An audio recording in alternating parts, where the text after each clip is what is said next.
সকলে একত্রিত হয়েছি একটি কার্যক্রমকে কেন্দ্র করে। সেটা হচ্ছে সংঘের 100 বছরের যাত্রা। সংঘ 1925 সালে প্রতিষ্ঠা হয়েছিল। তো সেপ্টেম্বর মাসের 27 তারিখ সংঘ প্রতিষ্ঠা হলো, বিজয়া দশমীর দিন। তো এবছরও আমরা জানি 2025 সাল বিজয়া দশমীর দিন সংঘের 100 বছর পূর্ণ হবে। কিন্তু যেহেতু আমরা পশ্চিমবঙ্গে থাকি, তো আমাদের এখানে বাঙালিদের মধ্যে দুর্গাপুজোর একটা বিশাল ঢল রয়েছে, যে পশ্চিমবঙ্গে দুর্গাপূজা আমাদের প্রধান উৎসব।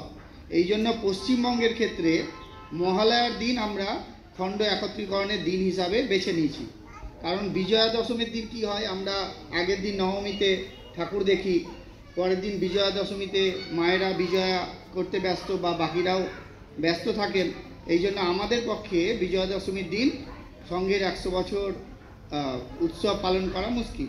এই জন্য আমরা আজকে মহালয়ার দিনটাতে একত্রিত হয়েছি। বাকি ভারতবর্ষের রাজ্যগুলোতে তারা তাদের মতো করে ভাবনা চিন্তা করেছে, যেদিন সংঘ প্রতিষ্ঠা হয়েছে বিজয়া দশমীর দিন, সেদিনই সেখানে কার্যক্রম হবে। তো সংঘের 100 বছরের যাত্রা খুব সহজ ছিল না। যখন 1925 সালে সংঘ প্রতিষ্ঠা হলো, তখন ডাক্তারজি প্রতিষ্ঠা করেছেন। আমরা এখানে দেখতে পাচ্ছি যে ডাক্তারজি ছবি এই একদম ভারত মাতার ডান দিকে মাথায় কালো টুপি পরা যিনি আছেন, ইনি হচ্ছেন আমাদের প্রাতঃস্মরণীয় ডাক্তার কেশব বলিরাম হেডগেওয়ার। উনি 1910 সালে আমাদের বঙ্গে ডাক্তারি পড়ার জন্য এসেছিলেন। ওনার পেছনে অন্য কারণ ছিল, কারণ তখন দেশ স্বাধীন হয়নি। 1910 সাল, 1947-এ আমরা জানি দেশ স্বাধীন হয়েছে। তো উনি অনুশীলন সমিতি আমাদের যে বাংলাতে ছিল, অবিভক্ত বাংলা, সেখানে অনুশীলন সমিতির মাধ্যমে বিপ্লবীরা বিভিন্ন জায়গায় বিভিন্ন কার্যক্রম করতো ইংরেজদের বিরুদ্ধে। তো সেই অনুশীলন সমিতিতে যোগ দেওয়ার জন্য উনি ডাক্তারি পড়তে এলেন কলকাতায়। কারণ তখন জানি গোটা ভারতবর্ষের মধ্যে যদি বলা যায় বিপ্লবের পীঠস্থান, সেটা হচ্ছে আমাদের কলকাতা। তো কলকাতাতে উনি এলেন 1910 সাল, ডাক্তারি পড়ার জন্য এসছেন, ডাক্তারি পড়ছেন। তার সাথে সাথে উনি তৈলক্যনাথ চক্রবর্তীর মতো নাম করা বিপ্লবী, ওনাদের সাথে যোগাযোগ শুরু করলেন এবং বিপ্লবী দলে উনি নাম লেখালেন। তো যখন উনি ডাক্তারি পড়ে ফিরে গেলেন, তো তখনকার দিনে MBBS পাস করা একজন ডাক্তার, তিনি ইচ্ছা করলে অনেক অর্থ উপার্জন করতে পারতেন। ওনার বিশাল তখন খ্যাতি ছিল, উনি বিদেশে ডাক পেয়েছিলেন ডাক্তারি করার জন্য। কিন্তু ওনার মন সবসময় কাঁপতো যে আমাদের হিন্দুদেরকে একত্রিত করতে হবে। হিন্দুদেরকে যদি একত্রিত না করতে পারি, তাহলে এই দেশ স্বাধীন করা মুশকিল। তো এই ভাবনা চিন্তা করে কিন্তু তিনি সংঘের প্রতিষ্ঠা শুরু করলেন 1925 সালে। তার আগে উনি বিপ্লবের বিভিন্ন কার্যক্রমে যোগ দিয়েছিলেন, জাতীয় কংগ্রেসের সাথে উনি যুক্ত ছিলেন, বিভিন্ন বা যখনই কোনো আন্দোলন হয়েছে উনি তার সাথে থেকেছেন। কিন্তু দেখলেন এইভাবে দেশকে স্বাধীন করা মুশকিল। এই জন্য উনি একটা নতুন পন্থা শুরু করলেন, সেটা হচ্ছে সংঘের শাখা পদ্ধতি। উনি দেখলেন হিন্দুদের মধ্যে এখনও তো অচ্ছুত রয়েছে, উঁচু জাতি নিচু জাতি ভেদাভেদ এখনও রয়েছে।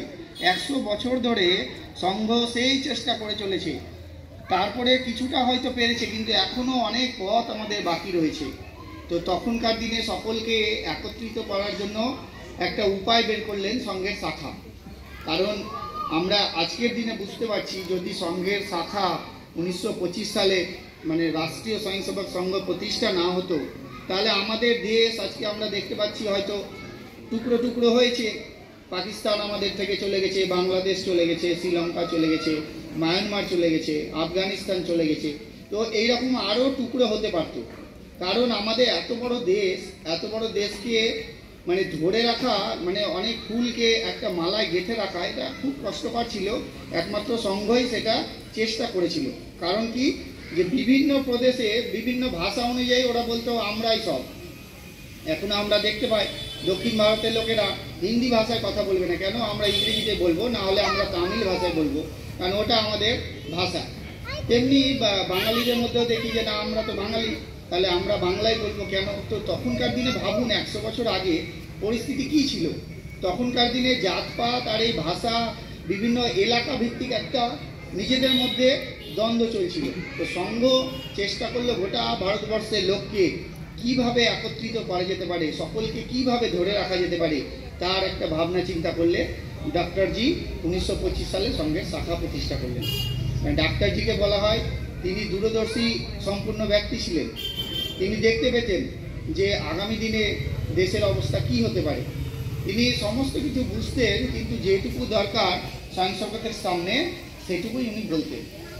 তো সংঘের শাখা যখন শুরু করলেন, তো আমরা জানি যখনই একটা ভালো কাজ করতে যাওয়া যায়, যে কোনো কাজ, শুধু ওখানে বলে না, আপনি ঔরঙ্গাবাদেও শুরু করুন একটা ভালো কাজ, তো প্রথমে আপনাকে দেখে উপহাস করবে, হাসাহাসি করবে, এর দ্বারা কোনো কিছু হবে না, এ করছে বেকার। তারপরে কি হবে? উপহাসের পরে উপেক্ষা করবে, যে না একে উপেক্ষা করে চলো সব সময়, একে কোনো কিছুতে প্রায়োরিটি দেবে না, সমাজের মধ্যে যেন এর ভূমিকা না থাকে। তারপরে যদি আপনাকে দমাতে না পারে, যে না আপনাকে এত কিছু করেও থেমে রাখাই যাচ্ছে না, তখন কি হবে? আপনার বিরোধিতা শুরু করবে, সমস্ত জায়গায় আপনার বিরুদ্ধে কথা বলা শুরু, যে এই ছেলেটার সাথে কাউকে পাঠাবে না, নাহলে আপনার ছেলে মেয়ে নষ্ট হবে, এই সমস্ত বিভিন্ন টাইপের কথাবার্তা বলবে। তারপরেও যখন আপনাকে থামাতে পারবে না, তখন কি হবে? গ্রহণযোগ্যতা। আপনাকে তখন সকলে গ্রহণ করবে যে না, এই একমাত্র আমাদের এলাকায় ছেলে রয়েছে যে ঔরঙ্গাবাদে উন্নতি করতে পারে। তেমনি হয়েছিল সংঘের অবস্থা। ডাক্তারি পাস করে উনি যখন সংঘের শাখা এইরকম কয়েকজন স্বয়ংসেবককে নিয়ে সংঘের শাখা শুরু করলেন, অনেকেই উনাকে উপহাস করেছিলেন, পাগল বলেছিলেন, যে একজন এত বড় ডাক্তার আর ইনি কিনা এই ছোট ছোট ছেলেদের সাথে খেলা করছেন। উপহাস করলেন, অনেকেই উপহাস করেছেন। তারপরে উনাকে যে কোনো কার্যক্রমে উপেক্ষা করতে লাগলেন, হলো না। তারপরে সংগঠনের বিরুদ্ধে বিরোধিতা শুরু হলো। কেমন বিরোধিতা? সংগঠনকে ব্যান করে দাও। আমাদের 100 বছরে কত কার্যকর্তা মারা গেছে এই সংগঠনের জন্য, কত প্রচারক মারা গেছে, তারা বলিদান দিয়েছে, তাদের আজকে আমাদের শ্রদ্ধা জানানো উচিত। যে আমরা যে আজকে টিকে রয়েছি, আজকে আমরা সংঘের যে মহিরুহ অবস্থা দেখতে পাচ্ছি, যে এত বড় বটগাছ যেটা একটা বীজ আকারে পতিত হয়েছিল 1925 সালে, তো সেই বীজ বড় গাছ আকারে তৈরি হওয়ার পেছনে 100 বছরে অনেকের অবদান রয়েছে, অনেকে বলিদান দিয়েছে। তারা হয়তো আজকে আমাদের সংঘের এই রূপ দেখে যেতে পারেনি, কিন্তু তারা আশা করেছিলেন যে আগামী দিনে সংঘের এই রূপ দেখা যাবে। তো সংঘ তখন 3 বার ব্যান করা হলো সংঘকে। 1948 যখন গান্ধীজিকে হত্যা করা হলো, তখন কি হলো? আরএসএস হত্যা করেছে এই বলে আরএসএসকে বন্ধ করে দাও, নিষেধাজ্ঞা জারি করে দাও, আরএসএসকে বন্ধ করে দেওয়া হলো। এখন এখানে যারা উপস্থিত আছে তারা তো সেই জিনিসটা দেখতে পায়নি, এই প্রজন্ম, কিন্তু সেই প্রজন্ম যারা আমাদের আগের প্রজন্ম, তারা দেখতে পেয়েছে। যখন সংঘকে ব্যান করে দিল, কার্যকর্তারা ঘর ছাড়া, বাড়িতে খুঁজছে যে সংঘের কোনো বই পুস্তক কোনো কিছু পাওয়া যাচ্ছে কিনা, পুলিশ খুঁজে বেড়াচ্ছে, তাদেরকে ধরপাকড় করছে, জেলে ভরে দিচ্ছে। এইভাবে একবার অত্যাচার হলো। তারপরে যখন সব কিছু ভাবনা চিন্তা করে দেখলো যে না, আর কোনো উপায় নেই, তখন সংঘকে আবার সেই নিষেধাজ্ঞা 49 সালে তুলে নেওয়া হলো। তাহলে 48-এ ব্যান করলো সংঘকে, 49-এ আবার তুলে নিল। চলছে, সংঘের কাজ চলছে। এইভাবে দেখছে ভারতবর্ষে সংঘের কাজ আরও বৃদ্ধি পাচ্ছে। কেমন করে বৃদ্ধি পেল? সংঘ তো প্রথমে একটা ছোট আকারে শুরু হলো, যে সবাই ভাবলো সংঘ মানেই শাখা, এই শাখা চলবে, এই ছোটো ছোটো ছেলেমেয়েরা শাখায় গিয়ে ব্যায়াম করবে। কিন্তু ডাক্তারজি বা গুরুজি, উনাদের মাথায় তো আলাদা কার্যক্রম ছিল। আজকে সংঘের কার্য 100 বছরের ইতিহাসে আমরা 2টো পর্যায়ে পেরিয়ে গেছি। প্রথম পর্যায়ে হচ্ছে সংঘ যখন প্রতিষ্ঠা হলো, তারপরে ভাবলো যে গোটা দেশের মধ্যে সংঘকে ছড়িয়ে দিতে হবে, গোটা দেশে শাখা বৃদ্ধির ওপর আমরা জোর দিয়েছিলাম। তো এখন বর্তমানে ভারতবর্ষে কোনো জেলা নেই যে যেখানে সংঘের স্বয়ংসেবক নেই, বা সংঘের কোনো কার্যক্রম হয় না, বা সংঘের কোনো শাখা নেই, এরকম কোনো জেলা নেই, কোনো মহকুমা নেই। হয়তো ভারতবর্ষের সমস্ত খণ্ডে আমরা পৌঁছাতে পারিনি, ওটা আমাদের 100 বছর উপলক্ষে এটা আমাদের আগামী টার্গেট রয়েছে, যে 100 বছরে আমাদের সংঘের শাখা 1 লক্ষ তৈরি করব। আমাদের 80,000 প্লাস শাখা আমাদের বর্তমানে চলছে গোটা ভারতবর্ষে, আমাদের সেটা লক্ষ্য নিয়েছি আমরা 1 লক্ষ শাখার। তাহলে কি হবে? যে সমস্ত খণ্ডে আমরা এখনো পৌঁছাতে পারিনি, সেই সমস্ত খণ্ডেও আমরা পৌঁছে যাব। তো এইভাবে সংঘের কাজ প্রথম দিকে শাখা বৃদ্ধির ওপর জোর দেওয়া হয়েছিল। এটা প্রথম পর্যায়ে চললো সংঘ প্রতিষ্ঠার পর। দ্বিতীয় পর্যায়ে সংঘ কী ভাবনা চিন্তা করলো? যে সংঘের কাজ শুধু শাখার মধ্যে সীমাবদ্ধ রাখলে হবে না, সংঘের কাজ সমাজের সমস্ত স্তরের মধ্যে ছড়িয়ে যেতে হবে। শিক্ষা ক্ষেত্রে, রাজনীতি ক্ষেত্রে, ছাত্রদের মধ্যে এইভাবে ছড়িয়ে গেলে কিভাবে করতে হবে, তখন বিবিধ সংগঠন তৈরি করার একটা প্রয়াস শুরু হলো। আজকে মাতৃমণ্ডলী আমাদের এখানে বসে আছেন, আপনাদের জন্য সেই সংগঠন তৈরি হয়েছিল 1936 সালে। সংঘ 1925 সালে যখন প্রতিষ্ঠা হলো, সকলেই বললো যে সংঘ তো ছেলেদের সংগঠন, সত্যিই ছেলেদের সংগঠন, আরএসএসের শাখাতে ছেলেরাই যায়। এবার মায়েরা বললেন, মেয়েরা বললেন যে কী ব্যাপার, আমরাও তো ভারত মাতার সন্তান, তাহলে আমরা কি শাখা করতে পারবো না? পারা যাবে। তাদের জন্য কি হলো, 1936 সালে রাষ্ট্রীয় সেবিকা সমিতি প্রতিষ্ঠা হলো। তারাও একই রকমভাবে সংঘের মতো করেই তারা শাখা করে, গেরুয়া ধ্বজ, বৈদিক ধ্বজ লাগায়, নমস্তে সদাবৎসলে তারাও প্রার্থনা করে, ভারত মাতার ছবি রাখে, ডক্টরজি গুরুজি, একদম সংঘের আমরা যে কার্যক্রম করি রাষ্ট্রীয় সেবিকা সমিতিও সেই কার্যক্রম করে। তাহলে 1936 সালে কি হলো, মায়েদের মধ্যে সংগঠনের কাজ বৃদ্ধির জন্য সংগঠন প্রতিষ্ঠা হলো। তারপরে সংগঠন থেমে থাকেনি। 1949 সালে এবিভিপি, যেটা বলছি অখিল ভারতীয় বিদ্যার্থী পরিষদ, ছাত্রদের মধ্যে সংগঠন করতে হবে, ছাত্রদেরকে একত্রিত করতে হবে, এই জন্য তাদের কথা ভাবনা চিন্তা করে 1949 সালে এবিভিপি তৈরি হলো। এরপরে দেখলো যে ভারতবর্ষে যদি কোথাও এগোতে হয় তাহলে রাজনীতি ক্ষেত্রেও যেতে হবে, নাহলে মানুষ কাদেরকে চয়ন করবে? যদি আমরা রাজনীতি ক্ষেত্রে না থাকি তাহলে হিন্দুত্ববাদী সরকার আসবে না আমাদের, তাহলে আমাদের ভারতবর্ষে পরিবর্তন সম্ভব না। এই ভাবনা চিন্তা করে 1951 সালে জনসংঘ প্রতিষ্ঠা হলো, যেটা আজকে বিজেপি নামে পরিচিত। জনসংঘ পরে ভেঙে আবার বিজেপি তৈরি হয়েছিল। তো 1951 সালে জনসংঘ তৈরি হলো রাজনীতি ক্ষেত্রে কাজ করার জন্য। এইভাবে 55-তে তৈরি হলো বিদ্যার্থী পরিষদ, যেটা আমরা জানি সরস্বতী শিশু মন্দির গোটা ভারতবর্ষে যে বাচ্চাদের শিশুদের শিক্ষা দেওয়ার জন্য অগ্রণী ভূমিকা নিচ্ছে। গোটা ভারতবর্ষে দেখবে সরস্বতী শিশু মন্দিরের শিক্ষা ব্যবস্থা পুরো আলাদা। সেখান থেকে যদি বাচ্চারা পড়াশোনা করে তাদের ভবিষ্যৎ দেখবেন, বা তাদের আচার আচরণ চালচলন পুরোপুরি আলাদা, কারণ তারা সংঘের ভাবধারায় সেখানে শিক্ষা পাচ্ছে। তো এইভাবে বিএমএস তৈরি হলো। মজদুর ক্ষেত্রে এগোতে হবে আমাদেরকে, এই জন্য মজদুর ক্ষেত্রেও আমরা সংগঠন করলাম। এইভাবে আস্তে আস্তে 40টা ক্ষেত্রে আমরা সংগঠন তৈরি করলাম। তাহলে সংঘের দ্বিতীয় পর্যায়ে এইভাবে কাটলো। এইভাবে যখনই সংগঠন আস্তে আস্তে বাড়তে লাগলো, তখন কংগ্রেসের সরকার, আমরা জানি 2014 পর থেকে ভারতবর্ষে একটু পরিবর্তন দেখা গেছে, একটা হিন্দুত্ববাদী সরকার ভারতবর্ষে বর্তমানে রয়েছেন। কিন্তু তার আগে পর্যন্ত যদি আমরা দেখি যে হিন্দুত্ববাদী কোনো সরকার ছিল না। এই জন্য কী হতো, আমাদের বিরোধিতা করার জন্য তারা সব সময় চেষ্টা করতো, একটু সুযোগ পেলেই আমাদের বিরুদ্ধে বিভিন্ন কুপ্রচার করতো। যেমন বললাম, গান্ধীজি মারা গেল, গান্ধীজিকে কে মারলো, কিন্তু কার নামে দোষ হলো? আরএসএস গান্ধীজিকে মেরেছে, যাই হোক ব্যান করে দিল। এরপরে যখন শিখ দাঙ্গা হলো, এমার্জেন্সি ভারতবর্ষে একবারই লাগু হয়েছিল। এমার্জেন্সির সময় কী হলো, যে না, দাঙ্গা লাগানোর পেছনে আরএসএসের হাত রয়েছে, আরএসএসকে ব্যান করে দাও, বন্ধ করে দিল। আবার স্বয়ংসেবকদের অত্যাচার শুরু হলো, বিভিন্ন জায়গায় জেলে ভরে দেওয়া হলো, অত্যাচার করা হলো স্বয়ংসেবকদের ওপর, বাড়িঘর ভাঙচুর করা হলো, কোথাও কোথাও বাড়িঘর পুড়িয়ে দেওয়া হলো, এমনকি অনেক কার্যকর্তাকে জ্বালিয়ে দেওয়া হয়েছে। এইভাবে অত্যাচার করা হলো, চললো। আবার সেটা দেখলো সরকার যে না, এদেরকে দমানো যাচ্ছে না, গুরুজিকে পর্যন্ত জেলে ভরে দেওয়া হলো, আমাদের সঙ্গে দ্বিতীয় সরসঙ্গ চালক আমরা দেখেছি। তো উনাকেও জেলে ভরে দেওয়া হলো যে না, ইনি দাঙ্গার পেছনে আছে। তারপরে যখন দেখলে প্রমাণ করতে পারল না সরকার যে না, আরএসএস কোনো মতে দায়ী না, আবার ব্যান তুলে নেওয়া হলো। এরপরে তৃতীয়বার আবার একবার নিষেধাজ্ঞা এলো 1992 সাল। তখন কি হলো, যে বাবরি মসজিদ ভাঙা হয়েছে। আমরা জানি এটা আমাদের হিন্দুত্বের ব্যাপারে কত একটা ইস্যু ছিল, যে ওখানে আমাদের রামের মন্দির ছিল, আমরা যে রামকে আমরা পূজা করি ভগবান রূপে, সেই রামের মন্দিরকে ভেঙে বাবর মসজিদ বানিয়েছিল। তো তাহলে আমাদের মনের মধ্যে কত বছর ধরে সেই রাগটা ছিল, যেটা একদিনে আমরা বুঝতে পেরেছি, সঙ্গে সঙ্গে সেই অত বড় মসজিদের ধ্বজা ভেঙে গুড়িয়ে দেওয়া হয়েছিল। তো এত রাগ থাকলেই সম্ভব যে এই কিছুক্ষণের মধ্যে এত পুলিশের গুলি উপেক্ষা করে, ওপরে যখন বাবরি মসজিদের ধ্বজা ভাঙা হচ্ছে, পুলিশ গুলি চালাচ্ছে, ওপর থেকে ঢাই ঢাই করে মরে পড়ছে আমাদের স্বয়ংসেবকরা, তবু কিন্তু তারা পিছু পা হয়নি, তারা ভেঙে গুড়িয়ে দিয়েই এসেছে। তারপরে বিভিন্ন জানি কেস কাচারি হলো, তারপরে আমরা সেখানে রাম মন্দির প্রতিষ্ঠা করতে পারলাম। তো যেই বাবরি মসজিদ ধ্বংস হলো, সেই আবার কী করো, সংঘকে ব্যান করে দাও, আবার আরএসএসকে ব্যান করে দেওয়া হলো, আবার আরএসএসের কার্যকর্তাদের ধরে ধরে জেলে ভরা শুরু হলো।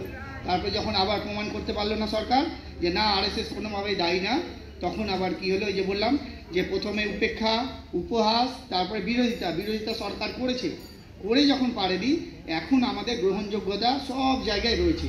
লাস্টে হচ্ছে গ্রহণযোগ্যতা। যে কোনো কাজ করতে গেলে লাস্টে গ্রহণযোগ্যতা পেতে গেলে আপনাকে এই 3টে ধাপ আগে পেরিয়ে আসতে হবে, যেটা রাষ্ট্রীয় স্বয়ংসেবক সংঘ গত 100 বছরে এই 3টে ধাপ পেরিয়ে এসছে।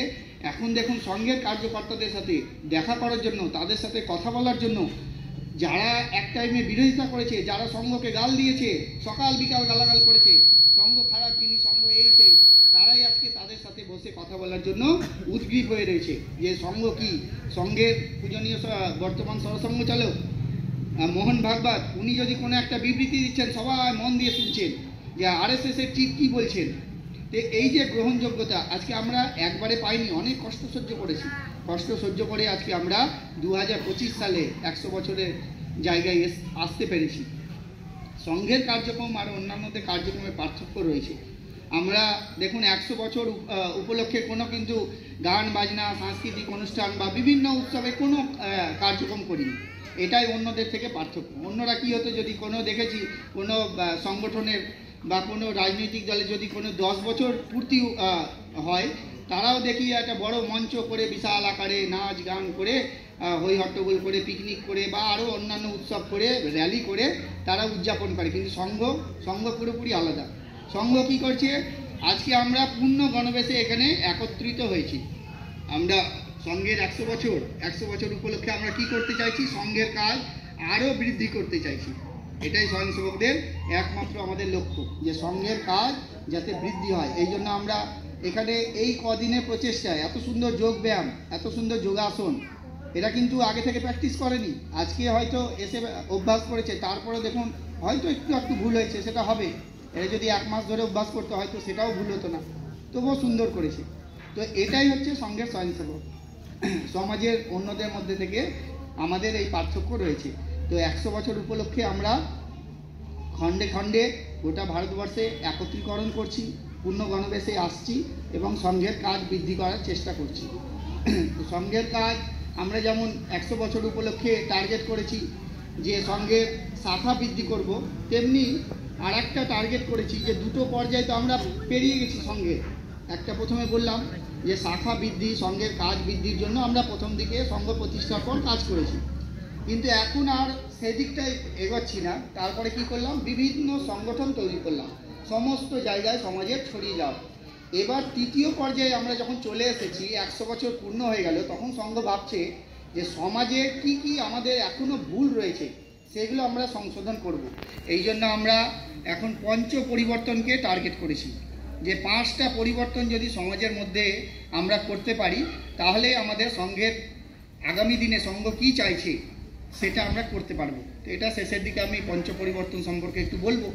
তো আজকে ডাক্তারজি সম্পর্কে একটু না বললে তো হবেই না, কারণ উনি সংঘের প্রতিষ্ঠাতা। যিনি সংঘ প্রতিষ্ঠা করেছেন তার যদি কথা না বলি তাহলে আজকের কার্যক্রমই বৃথা। তো সংঘের প্রতিষ্ঠাতা উনাকে বলা হয় জন্মজাত দেশভক্ত, ডাক্তারজিকে বলা হতো। ছোট বয়স থেকে উনার প্রতি দেশের প্রতি এত উনার দেশপ্রেম ছিল যে কল্পনা করা যেত না। ছোট বয়স বালক স্বয়ংসেবক, সে স্বয়ংসেবক না, তখন তো সেই সংঘ প্রতিষ্ঠানে ছোট বালক, সেই স্কুলে পড়ছে। একবার ভেবে দেখুন 1897 সালে ভিক্টোরিয়ার 60 বছর পূর্তি হচ্ছে। রানী ভিক্টোরিয়া, কোথাকার রানী? ইংল্যান্ডের রানী। তার 60 বছর পূর্তি হলো, উনি ওই ব্রিটেনে সিংহাসনে 60 বছর পূর্তি উপলক্ষে সিংহাসনে আরোহণ করবেন। এই জন্য কী হলো, ইংরেজরা আমাদের দেশ দখল করে রেখেছে।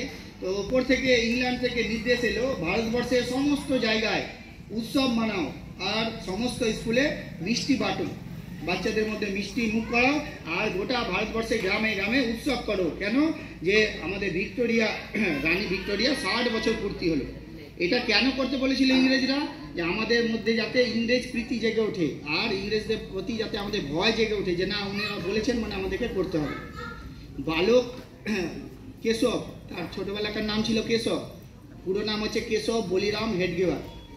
তো কেশব কি করলো, মিষ্টি দিচ্ছে স্কুলে, একটা কল্পনা করে দেখুন, একটা ছোট বাচ্চা মিষ্টি কত পছন্দ করে। ছোট বাচ্চাকে একটা মিষ্টি দিলে সে সঙ্গে সঙ্গে মুখে পুড়ে দেয়, কিন্তু ডাক্তারজিকে যখন মিষ্টির প্যাকেট দেওয়া হয়েছে উনি নেওয়ার পরে জঞ্জালে ফেলে দিয়েছেন। এবার বাকি যখন বাড়ি গেছে দাদা জিজ্ঞাসা করছে, বাবা জিজ্ঞেস করছে, হ্যাঁ রে ওখানে তো শুনলাম আজকে মিষ্টি বিতরণ করেছে, তো তোর হাতে তো প্যাকেট দেখছি না, তো তোকে কি দেয়নি? বলছে না দিয়েছে আমাকে। তো কোথায় গেলো? বলে আমি জঞ্জালে ফেলে দিয়েছি। বলে কেন ফেললি? বলে যে ইংরেজরা আমাদের দেশ দখল করে রেখেছে আর তাদের কিনা রানীর 60 বছর পূর্ণ হচ্ছে আর আমি সেই মিষ্টি খাবো। তাহলে কল্পনা করুন একটা ছোট বালক, সেই বালকের মধ্যে কতটা দেশপ্রেম রয়েছিল যে সে মিষ্টি না খেয়ে ফেলে দিয়েছিল। এইরকম উনার ছোট ছোট অনেক উদাহরণ রয়েছে। যেমন একবার দেখছে যে পতাকা, ইউনিয়ন জ্যাকের পতাকা উঠছে, এবার যে মাস্টারমশাই ঘরে পড়াশোনা করতো সেই দূরে পতাকা উঠছে, তো ওনারা চিন্তা করলো ছাত্ররা নিজেরা যে আজকে মাস্টারমশাই নেই, চলো আমরা ঘর বন্ধ করে সুড়ঙ্গ খুঁড়ব। মাটি খুঁড়ছে, খুঁড়তে খুঁড়তে সেই টার্গেট করেছে, সম্ভব না, কারণ সেই ওখান থেকে ইউনিয়ন জ্যাক নামানোর ক্ষমতা নেই, কিন্তু সেই বাচ্চাদের মধ্যে একটা কল্পনা করুন যে কীরকম প্রয়াস। তো মাস্টারমশাই পরে ভাবছে যে কী ব্যাপার, আমার ঘর বন্ধ, এদেরকেও আজকে দেখতে পাচ্ছি না, কী ব্যাপার। তারপরে যখন ঘর খুলেছে ওরা তো ভয়ে হতভম্ব যে কী, মাস্টারমশাই দেখে নিল আমাদেরকে মাটি করতে, কিন্তু মাস্টারমশাই অবাক হননি, আরও খুশি হয়েছিলেন যে এদের দেশপ্রেম দেখে, যে তোমাদের মধ্যে এতটা দেশপ্রেম যে ইউনিয়ন জ্যাক উঠছে বলে সেই ইংল্যান্ডের পতাকা নামানোর জন্য তোমরা ঘরের ভেতর থেকে সুড়ঙ্গ করছো। এইরকম বিভিন্ন বিষয় ডাক্তারজি সম্পর্কে বলে শেষ করা যাবে না।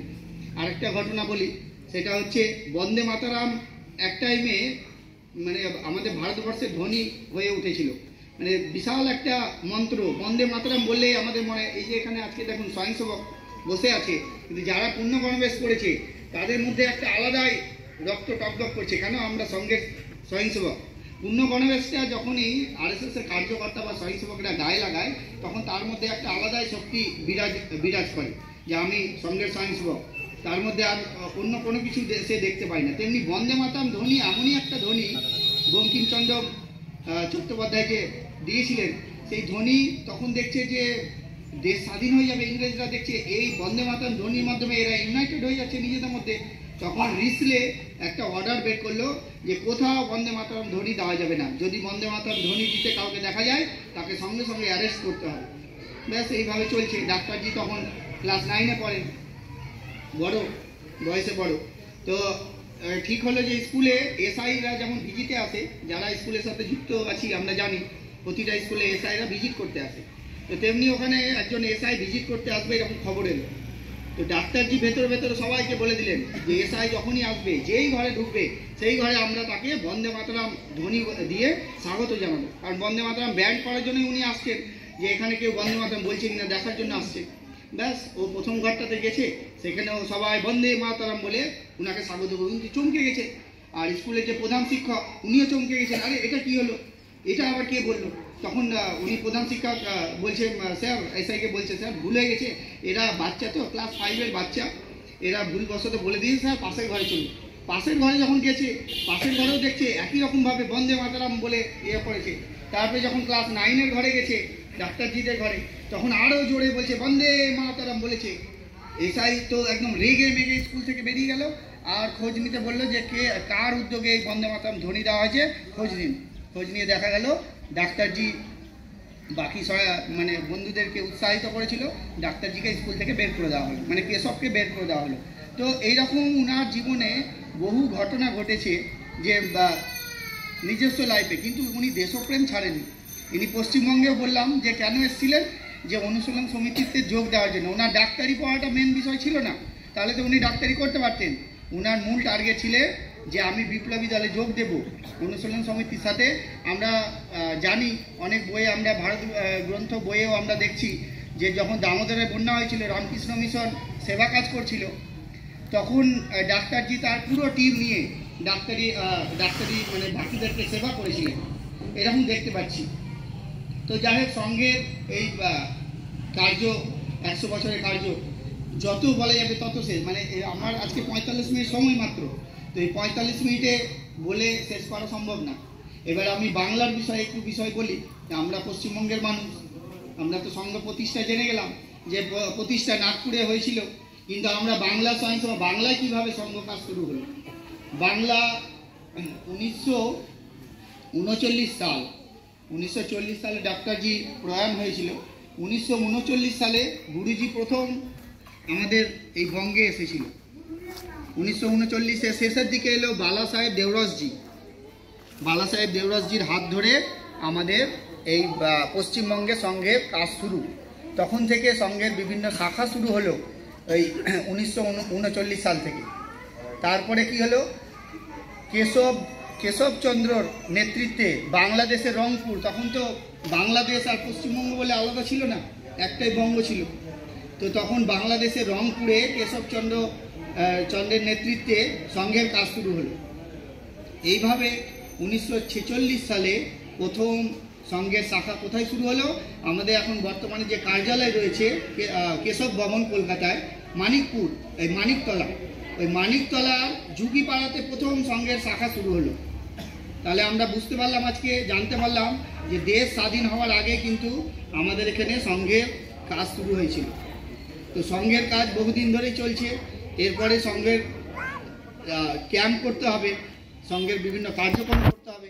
এই জন্য সংঘের 1968 সালে সংঘের সংঘ শিক্ষাবর্গ হলো কোথায়, বর্ধমানে, ওখানে গুরুজি এসেছিলেন।